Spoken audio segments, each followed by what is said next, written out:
평범한 어느 날, 창밖에선 조용히 눈이 내리고 있었고 박호진은 일 나간 엄마를 기다리고 있었습니다.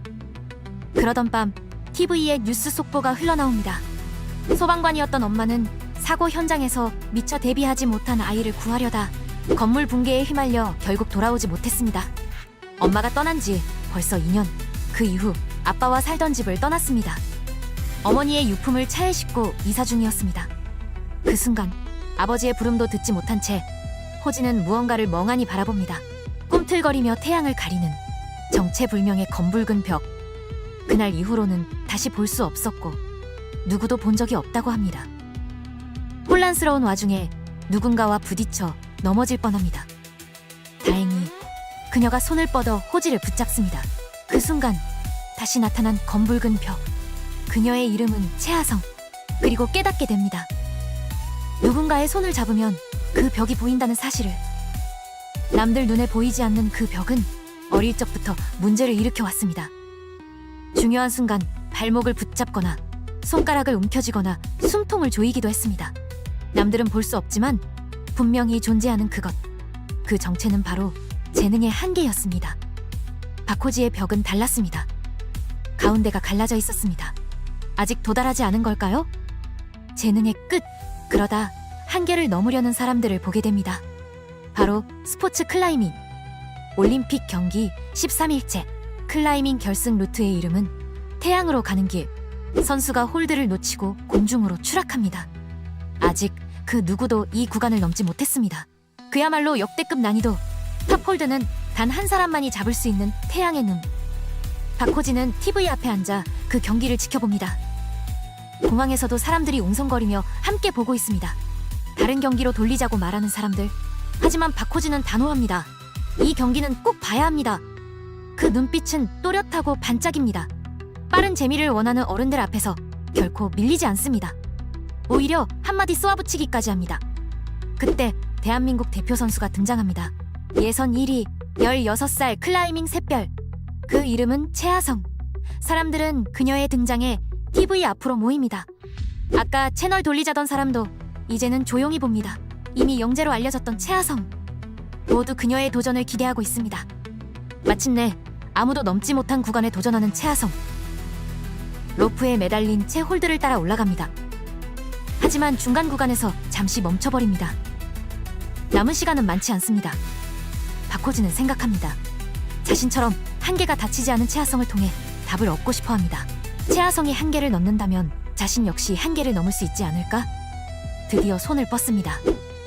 홀드를 잡고 반동을 버텨냅니다. 놀라운 힘입니다. 사람들은 환호성을 지릅니다. 하지만 남은 시간은 단 1분. 서둘러야 합니다. 과감한 선택이 필요한 순간, 마지막 점프. 사람들이 다시 한번 환호합니다. 그리고 태양의 눈을 잡아냅니다. 공항은 박수와 함성으로 가득 찹니다. 박호진은 확신합니다. 자신도 할 수 있을 거라고. 그런데 뭔가 이상합니다. 로프가 그녀의 다리에 걸렸습니다. 몸이 뒤집히며 추락하는 최하성. 공중에서 한쪽 다리가 걸린 채 홀드에 부딪히고 맙니다. 경기는 중단되고 사람들은 웅성입니다. 박호진은 그 자리를 박차고 뛰쳐나갑니다. 한 아저씨가 그를 붙잡고 안심시키려 합니다. 하지만 호지에게 그것은 단순한 사고가 아니었습니다. 그날 이후 그의 재능의 한계는 닫혀버립니다. 그리고 남은 건 단 4m짜리 세상뿐이었습니다. 여기는 온산 인공 암벽장입니다. 박호진은 클라이밍을 갑자기 그만두겠다고 말합니다. 최하성의 은퇴는 그녀에게 큰 충격이었습니다. 코치는 박호진을 붙잡고 그만두지 말라고 설득하려 합니다. 하지만 그녀는 그저 두렵고 무섭기만 합니다. 이제 그녀의 세상은 고작 4m의 높이로 갇혀버렸습니다. 그로부터 7개월 뒤 고등학생이 된 박호지입니다. 이제는 여느 학생들과 다르지 않은 일상을 보냅니다. 수업 시간엔 졸다 들켜 민망한 순간도 겪습니다. 학기 초 동아리 선택 시즌이 시작됩니다. 학생들은 어떤 동아리에 들지 떠들썩합니다. 잉크가 얼굴에 묻은 채로 박호진은 멀뚱히 앉아 있습니다. 주변 친구들은 당연히 그녀가 클라이밍 동아리에 들어갈 줄 알았다고 말합니다. 그 말에 박호진은 당황한 눈치를 보입니다. 의외로 친구들은 클라이밍이라는 종목에 관심을 보입니다. 그 관심은 박호지에게 부담스럽기만 합니다. 중학교 이야기는 그만하자며 얼버무립니다. 하지만 흔하지 않은 클라이밍 동아리라는 말에 호기심은 여전합니다. 동아리실을 찾아간 그곳, 역시나 외지고 시설도 낙후되어 있습니다. 제대로 된 장비는 기대조차 하기 어렵습니다. 그때 누군가 갑자기 나타납니다. 말도 없이 초크를 박호지에게 던집니다. 공기 중에 흩날리는 하얀 가루. 상대는 박호지가 도망갔다고 착각한 듯합니다. 암벽화를 주워주는 남학생은 클라이밍 부원인 것 같습니다. 초크 가루가 가라앉고 나서야 가루투성이가 된 박호지를 보고 당황합니다. 오해였던 셈입니다. 인기 없는 동아리에 입부자가 있을 거라고는 예상하지 못했기 때문입니다. 하지만 박호지는 아직 입부를 결정하지 않았습니다. 시설은 오래전부터 방치되어 있었고 학생들의 비밀 아지트로 사용되었습니다. 예를 들면 몰래 구름과자를 먹거나 시간을 때우던 장소였습니다. 그 부원 역시 수업을 빠지고 싶어서 동아리에 신청했다 고백합니다. 15년 전에 생긴 이곳은 그 후 줄곧 방치된 상태였습니다. 박호지는 발길을 돌리려 합니다. 그때 부원이 무언가를 꺼내 보입니다. 그것은 티켓입니다. 온산 공공 클라이밍장 굿바이 티켓입니다. 동네 유일의 암장이 곧 문을 닫는다고 합니다. 그 말에 부원도 박호지도 아쉬운 감정을 느낍니다. 부원은 오늘이 마지막이라며 함께 가보자고 제안합니다. 사실 박호지는 아직도 클라이밍이 좋습니다. 하지만 동시에 두려움도 떠오릅니다. 망설이던 박호지, 부원은 낡은 문을 붙잡고 이야기합니다. 부담 갖지 말라고 말입니다. 박호지는 마음의 준비를 하고 가겠다는 듯 고개를 끄덕입니다. 그렇게 클라이밍부를 나섭니다. 집으로 돌아온 박호지. 클라이밍과는 다시 엮일 일이 없을 줄 알았습니다. 작년의 그 사고 이후 최하성의 소식을 찾아 헤맸습니다. 그 순간 알람이 울리고 창문이 흔들립니다. 바람에 종이 한 장이 실려 들어오고 박호지의 얼굴에 부딪힙니다. 왜 이런 실패들을 모아뒀을까 자책하게 됩니다. 종이를 펼쳐보자 어딘가 이상합니다. 벽의 형태가 달라 보입니다. 그것은 어린 시절 그린 그림입니다. 아직 재능의 한계를 알기도 전의 시절이었습니다.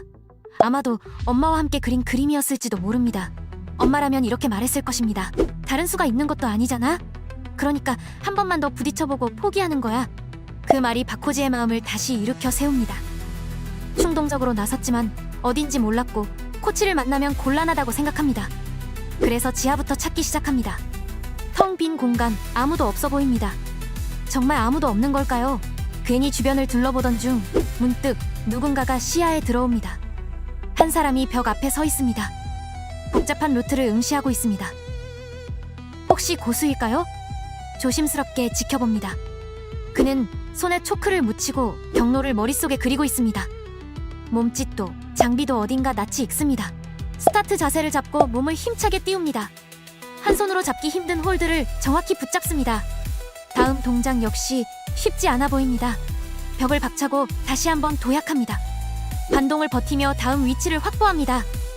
그 순간 그가 향하는 곳이 보입니다. 올림픽에서 봤던 바로 그 홀드입니다. 태양의 눈.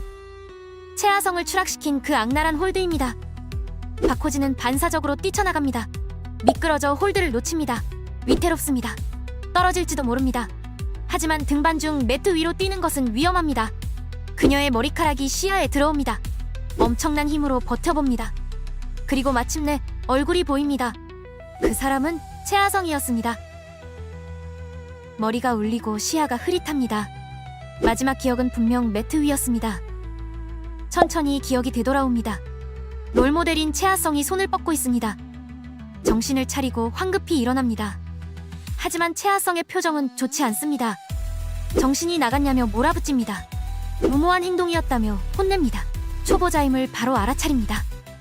당황한 박호지는 얼버무립니다. 반년 정도 배운 경험이 있다고 말합니다. 그제야 최하성도 조금은 안심한 듯합니다. 갑자기 화를 낸 것을 사과합니다. 서로가 다칠 수도 있었던 순간이었기에 박호지도 사과합니다.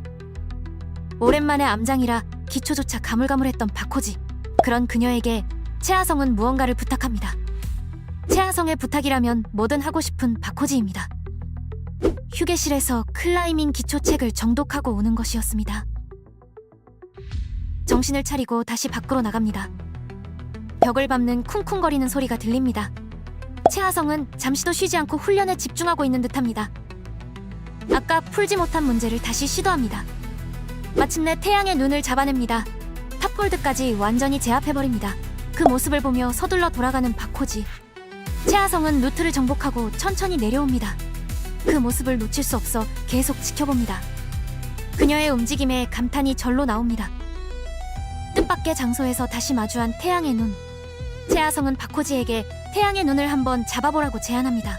뜻밖의 제안에 박호지는 당황합니다. 지금 눈앞에 있는 태양의 눈, 암장이 문을 닫으면 다시 찾기 힘든 홀드입니다. 아주 적은 수량만 생산되어 다시는 볼 수 없을 것입니다. 무엇보다 뒤에는 든든한 조력자도 있습니다. 하지만 한 가지 문제가 있습니다. 태양의 눈은 재능의 한계보다 높은 곳에 있다는 점입니다. 꿈틀거리는 검붉은 벽. 재능의 한계가 반응합니다. 오르려는 마음을 읽은 듯 그 벽이 요동칩니다. 벽에 붙는 것이 망설여지는 순간 언더그립 스타트를 잡고 천천히 발을 들어 바닥에서 떨어집니다. 채하성과 같은 방식으로 홀드를 이어갑니다. 다음 홀드를 향해 몸을 던지지만 손가락이 버티지 못합니다. 그대로 아래로 떨어지고 맙니다. 손가락에 얼음을 대며 식힙니다. 작년에는 이렇지 않았다며 스스로를 변명해봅니다. 스타트도 제대로 못한 것이 창피합니다. 그렇게 암장은 마감 시간이 되고 두 사람은 밖으로 나섭니다. 잠시 기다리라며 채하성이 발걸음을 멈춥니다. 그곳에는 리드 클라이밍용 15m 벽이 있습니다. 리드 클라이밍은 채하성의 주 종목입니다. 그녀는 박호지가 자신에 대해 알고 있었다는 것을 알아챕니다. 박호지는 클라이밍부에 대한 사실은 깜빡하고 있었습니다. 왜 태양의 눈을 오르고 싶어 하는지 묻는 채하성. 태양의 눈은 그녀에게 쓰라린 실패의 상징이었습니다. 그 홀드를 오르려는 사람들이 이 암장을 가득 메웠던 기억이 떠오릅니다. 그저 플라스틱으로 만들어진 부품 하나일 뿐이지만 누군가에게는 아주 쉬운 동작일 수 있고 누군가에겐 그게 평생의 꿈일 수도 있다고 말합니다. 내일 다시 암장에 함께 가자는 채하성. 그녀는 태양의 눈을 오를 수 있도록 도와주겠다고 합니다.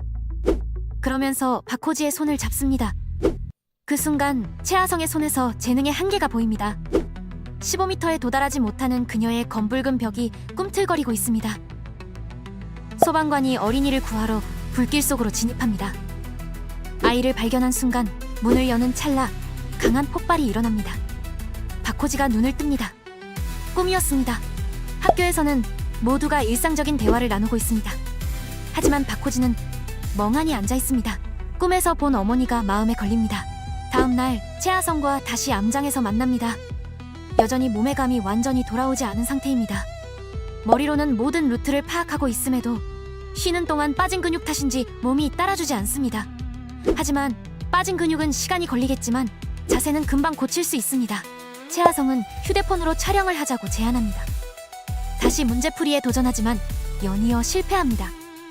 촬영 결과를 확인해봅니다. 홀드를 제대로 잡지 못하고 있는 장면이 나옵니다. 클라이밍에서 가장 중요한 것은 손에 불필요한 부담을 주지 않는 것입니다. 영상으로 채하성의 동작을 먼저 살펴봅니다. 그야말로 군더더기 없는 움직임입니다. 이어서 박호지의 영상을 비교해봅니다. 분명 홀드에 손이 닿았지만 그대로 뒤로 넘어가 버립니다. 왜 반동을 견디지 못한 걸까요? 첫 번째 이유는 발을 끝까지 디디지 않고 점프하듯 발을 떼어낸 점입니다. 그런데 박호지는 키가 작아서 닿지 않는다는 변명을 합니다. 박호지의 키는 151.1cm입니다. 큰 키는 아닌 듯하네요. 두 번째 실수로 넘어갑니다. 채하성은 박호지의 허리와 팔을 잡고 쭉 펴줍니다. 그 순간 박호지는 무언가를 깨닫습니다. 점프하려고 몸을 움츠렸던 자세 때문이었습니다. 다시 한번 도전합니다. 다음 홀드에 도달하기 위해서는 뛰어오르기보다 몸을 펴고 일어서는 동작이 중요합니다. 몸이 너무 가볍게 떠오릅니다. 예상보다 높이 뛰었는지 벽이 너무 가까워집니다. 결국 벽에 부딪히고 맙니다. 아직은 동작이 익숙하지 않습니다. 이전 동작을 복기하며 채하성은 박호지가 벽에 대한 두려움이 있다는 것을 눈치챕니다. 사실 박호지는 데드포인트를 제대로 활용하지 못하고 있었습니다. 마치 바이킹을 타고 추락 직전에 느끼는 중력이 사라지는 듯한 그 짧은 순간, 무중력 상태에서 홀드를 잡으면 큰 힘이 들지 않습니다. 바로 그 점을 이용한 기술이 데드포인트입니다. 추락 직전에 축구공을 손에 쥐는 것 같은 그런 절묘한 타이밍을 노리는 것이죠. 다음 날 친구들과의 하굣길. 친구들은 노래방에 가자며 신나 있습니다. 하지만 박호진은 오늘도 클라이밍장에 갈 생각뿐입니다. 집에 도착한 박호지. 방 안은 정리가 안 되어 어수선합니다. 슬며시 정리를 시작합니다. 그러다 지난번에 봤던 그림을 다시 발견합니다. 어머니의 유품이 담긴 상자를 엽니다. 오래되어 먼지가 가득 쌓인 상자 안 놀라운 물건이 하나 눈에 띕니다. 순간 오래된 기억이 되살아납니다. 어릴 적 어머니와 함께 그림을 그리던 장면. 그림을 보며 엄마는 무언가가 보인다고 했었습니다. 어쩌면 엄마도 재능의 한계를 볼 수 있었던 것일지도 모릅니다. 상자는 분명 어머니의 물건을 모아놓은 것이었습니다. 그 안에 박호지의 그림이 들어있을 리는 없었습니다. 박호지는 상자를 엎질르고 본격적으로 물건을 봅니다. 만약 엄마도 재능의 한계를 볼 수 있었던 사람이라면 그 정체를 알기 위해 기록과 자료를 모아두었을 것이라 생각합니다. 실제로 상자 안에는 어머니가 모은 신문 스크랩이 있었습니다. 그런데 이상하게도 엄마가 지켜보았던 사람들의 이름이 전부 사망자로 표시되어 있었습니다. 시험이나 대회에서 창피를 당한 정도가 아니었습니다. 박호지의 몸은 덜덜 떨리기 시작합니다. 설마 어머니도 그 한계 때문에 세상을 떠난 것일까요? 정말로 재능의 한계 때문에 죽을 수도 있는 걸까요? 그때 휴대폰 알람이 울립니다. 저녁 8시에 만나기로 한 약속이 떠오릅니다. 그 순간 무언가 머릿속을 스쳐 지나갑니다. 이대로라면 채하성도 위험할 수 있다는 생각이 듭니다. 박호진은 급히 채하성을 만나러 갑니다. 그리고 자신이 볼 수 있는 재능의 한계에 대해 이야기합니다. 사람마다 각자의 한계가 있으며 그것은 검은 벽으로 보인다고 말합니다. 그 벽은 사람들이 가장 간절히 원하는 순간에 방해한다고 설명합니다. 이 말이 믿기 어렵다는 것도 알고 있다고 인정합니다. 하지만 그 장벽을 넘을 수 있을 거라고 믿었다고 털어놓습니다. 그리고 이제는 그 장벽이 생명을 위협할 수도 있다는 것을 깨달았다고 고백합니다. 헛소리처럼 들릴 수도 있지만 일리가 있다는 채하성. 그녀도 클라이밍 중 공포를 이기지 못해 손을 떼지 못하는 사람들을 보아왔습니다. 벽에서 멈춰버리는 이들을 직접 목격해왔던 것입니다. 그렇게 영업시간은 종료되고 암장을 나섭니다. 박호진은 채하성이 직접 그 한계를 느껴본 건지 궁금하지만 그건 아니었습니다. 정작 채하성의 한계 얘기는 꺼내지도 못한 상태. 하지만 채하성은 뭔가 마음에 걸리는 듯한 표정을 짓습니다. 나한테 한계가 있다고 말하려던 거구나. 올림픽에서 떨어졌으니까. 채하성은 갑자기 박호지에게 달려듭니다. 위협을 느낀 박호지는 문을 재빨리 닫습니다. 문을 쾅쾅 치며 열라고 외치는 채하성. 박호지는 그저 두렵기만 합니다. 태양의 눈 얘기할 때부터 이런 말 하려고 접근한 거 아니야? 채하성은 갑작스럽게 화를 냅니다. 그녀는 자신의 실패에 대해 사람들이 했던 말들을 모두 기억하고 있었던 것입니다. 그래서 사람 없는 곳에서 훈련하고 있었던 것이었습니다. 박호진은 마치 머리를 한 대 얻어맞은 것 같은 충격을 받습니다. 채하성도 사실은 한계 같은 건 없다고 믿고 싶습니다. 그러나 박호지에게는 그 한계가 실제로 보입니다. 화가 난 채하성은 그 길로 암장을 떠나버립니다. 창문 쪽으로 다가가 아직 못다한 말을 합니다. 나는 내가 죽든 말든 상관없이 올라갈 거야. 한계인지 뭔지 변명은 너나 해. 너 혼자 그 밑에 남아있을 때까지. 어떤 암장을 가도 들리기 싫은 말들이 있었습니다. 그녀의 추락에 대해 세상은 가차없이 이야기했습니다. 그것이 그녀가 외딴 곳만 찾아다닌 이유였습니다. 채하성은 소리친 자신이 후회됩니다. 휴대폰을 꺼내 메시지를 보낼까 고민하지만 촬영의 배터리를 다 써버려 전원이 꺼진 상태입니다. 그때 갑자기 바람이 거세게 불어옵니다. 이상한 냄새가 납니다. 고무 타는 듯한 익숙하면서도 섬뜩한 냄새. 냄새는 암벽장 쪽에서 나는 것 같습니다. 엄마의 기록을 보고 박호진은 그대로 채하성에게 고민을 쏟아냅니다. 하지만 미처 생각하지 못한 부분이 있습니다. 채하성은 그때의 부상이 아직 남아 있었습니다. 몸과 마음 모두 말입니다. 그녀도 어른이 아닌 박호지와 같은 고등학생일 뿐이었습니다. 박호진은 그녀에게 사과하고 싶습니다. 하지만 받아줄 수 있을까요? 이미 이상한 애라고 생각해 연락을 차단한 건 아닐까요? 태양의 눈을 잡고 한계를 뛰어넘으면 뭔가 달라질 거라고 믿었지만 그것도 결국 그녀의 추측일 뿐이었습니다. 결국 포기하기로 결심하고 짐을 챙깁니다. 포기하고 나니 마음은 한결 가벼워집니다. 이 암장은 내일이면 철거됩니다. 박호진은 태양의 눈과 작별 인사를 하며 문고리를 잡습니다. 순간 손잡이가 너무 뜨겁습니다. 무언가 이상합니다. 박호지의 손은 벌겋게 달아올라 있습니다. 이상함을 느끼고 두리번거리던 중 열기가 느껴집니다. 그제야 검은 연기가 눈에 들어옵니다. 불이 난 것입니다. 침착하게 휴대폰을 들어 119에 전화를 걸려 하지만 전화기의 배터리는 이미 다 닳아 있었습니다. 휴대폰은 꺼져버리고 아무에게도 연락할 수 없습니다. 박호진은 소화기를 들고 직접 불을 끌 생각을 합니다. 그러나 문을 열면 공기가 유입되어 유독가스와 불길이 확산될 위험이 있습니다. 그녀는 불길을 뚫고 나갈 방법이 없습니다. 결국 주저앉아 눈물을 흘립니다. 하지만 곧 마음을 가라앉히고 생각해보니 하나의 길이 떠오릅니다. 한편 최하성은 암장으로 다시 뛰어갑니다. 서둘러야 합니다. 불은 이미 꽤 크게 번지고 있습니다. 최하성은 큰 소리로 박호지를 불러봅니다. 박호지는 어딘가에 갇혀있는 듯합니다. 정문 쪽은 이미 불길에 휩싸여 있습니다. 그녀가 나올 수 있는 유일한 탈출구는 지하실 창문입니다. 창문으로 가는 길은 그녀가 단 한 번도 오르지 못한 루트였습니다. 하지만 벽 위까지만 도달한다면 창문을 깨고 탈출할 수 있습니다. 다시 한번 스타트 홀드를 잡고 배운 대로 가볍게 온몸을 펴 일어섭니다. 이번에는 놓치지 않고 정확히 잡아냅니다. 손을 겹쳐 단단히 고정한 뒤 발로 균형을 잡고 벽을 박차 멀리 떨어진 홀드를 향해 몸을 날립니다. 그 순간 손이 미끄러지며 다시 떨어지고 맙니다. 하지만 이제 감을 잡은 박호진은 다시 도전합니다. 그러나 수차례의 시도로 팔에 펌핑이 오고 맙니다. 손은 떨리고 힘이 제대로 들어가지 않습니다. 시간이 얼마나 흘렀을까요? 짙게 눌리는 듯한 싸늘한 기분이 듭니다. 재능의 한계가 그녀의 머리 위에 다시 나타납니다. 설상가상으로 조명마저 꺼져버립니다. 최악의 상황입니다. 열기는 점점 더 뜨거워지고 다시 구조 요청을 외쳐보지만 돌아오는 건 무심한 바람소리뿐입니다. 지금 그녀를 구해줄 사람은 오직 그녀 자신뿐입니다. 재능의 한계가 있더라도 무섭지만 스스로 올라가야만 합니다. 어둠 속에서 들리는 건 그녀의 숨소리, 눈에 보이는 건 두 팔과 다리, 그리고 홀드를 감지하는 손끝의 감각뿐입니다. 불길의 작은 불빛에 의존하며 조금씩 재능의 한계를 의식하지 않으며 올라갑니다. 홀드를 하나하나 지나쳐가며 그 장벽은 다시 갈라집니다.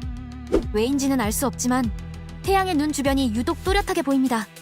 지금이라면 잡을 수 있을 것 같습니다. 다시 데드포인트의 철렁거림을 기억하며 그녀는 뛰어오릅니다. 안돼! 그 순간 최하성이 나타납니다. 태양의 눈을 잡지 마! 내 손을 잡아! 태양의 눈을 잡아선 안 돼! 박호진은 과연 최하성의 손을 잡을까요? 아니면 태양의 눈을 선택할까요? 이 뜨거운 암장에서 무사히 빠져나올 수 있을까요? 클라이밍이라는 독특한 소재, 감각적인 작화, 그리고 실제 선수의 검수까지 거친 리얼한 감각, 웹툰 데드포인트. 지금 네이버 웹툰에서 직접 확인해보세요.